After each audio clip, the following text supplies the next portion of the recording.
Oh, I'm all about the whiteboards versus chalkboards. Well, chalkboards are, I feel like cassette tapes, chalkboards are gonna be really retro.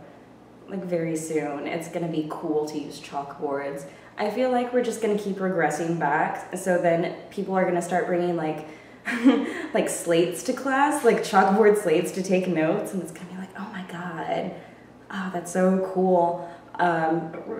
I mean, as a left-handed member of society, I have a really complicated relationship with both chalkboards and whiteboards. Because with chalkboards, you know, if I'm writing and I have to write something on the board for class, it's going to get all over my hand, it's going to get messed up. If it's a whiteboard, it's also going to get wiped off, but it's way less traumatic than a chalkboard, because chalk doesn't like go away. Chalk is on you forever if it's on you. It's just like a fine dust that settles into your pores, and markers don't do that. I don't know, I had a lot of cassette tapes when I was little. Like I had, I don't know what they're called, but you could special order them, and they're like, they're like kid songs, and they're like, and we're on the farm, and the cow goes moo, and what do you think, Ashleigh? And like, and so they had like all of these for a bunch of different names. So like my cousins had some, I think, and then it would just like randomly insert your name in all these songs. And those were my favorite cassette tapes, except on the front of them, you know, it had the name spelled out, and none of them were ever spelled like mine, but that was okay. There's this new trend in nail polish, it's magnetic nail polish, and like, I also don't know how it works because I've never personally tried it, but supposedly there's like metal in it, so you paint your nails and you run a magnet over it and it gets all swirly. And I feel like that would cause a lot of like cancerous issues. I don't know. I feel like it's not actually safe, but people do weird stuff to their nails, so I don't know.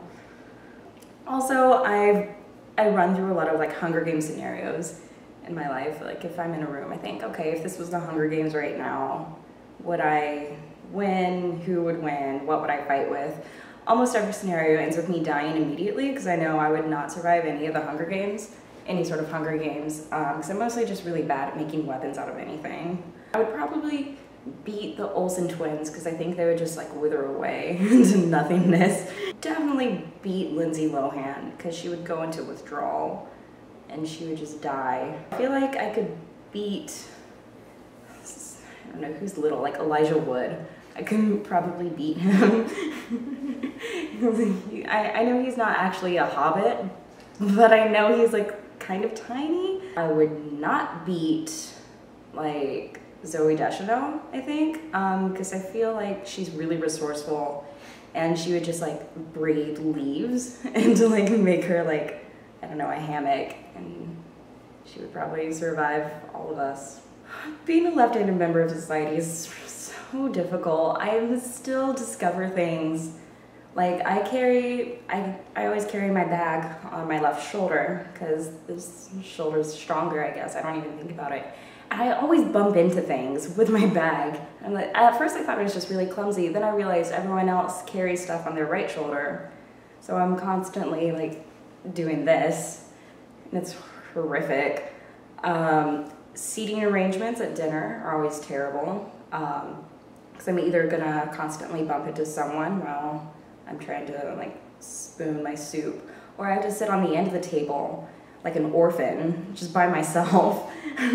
So, or if I know someone else is left-handed, we're gonna have to sit together. But what if I don't like them? Apparently left-handed people die like 20 years before right-handed people due to accidents. Because like heavy machinery and other stuff, I don't know, it's made for right-handed people, so left-handed people just get into accidents and die. So that's cool. What really grinds my gears is when I'm on a full bus and I can't like reach the bar without like standing on my tiptoes, and there's always some dude right next to me and I'm like in his armpit and he's just casually just, you know, hogging all the space next to the pole, so I can't even hang on to the pole. So then the bus stops, and because it's full, I like run into this dude's armpit like directly, my nose is in there, it's disgusting, and he makes a face like, oh, what are you doing? And I'm just like, move, please move, I can't. And then I just fall, and then all of my things fall over the bus, and then I fall off the bus, and then I roll into the road, and then I die. That happens often. Yeah, it happens a lot.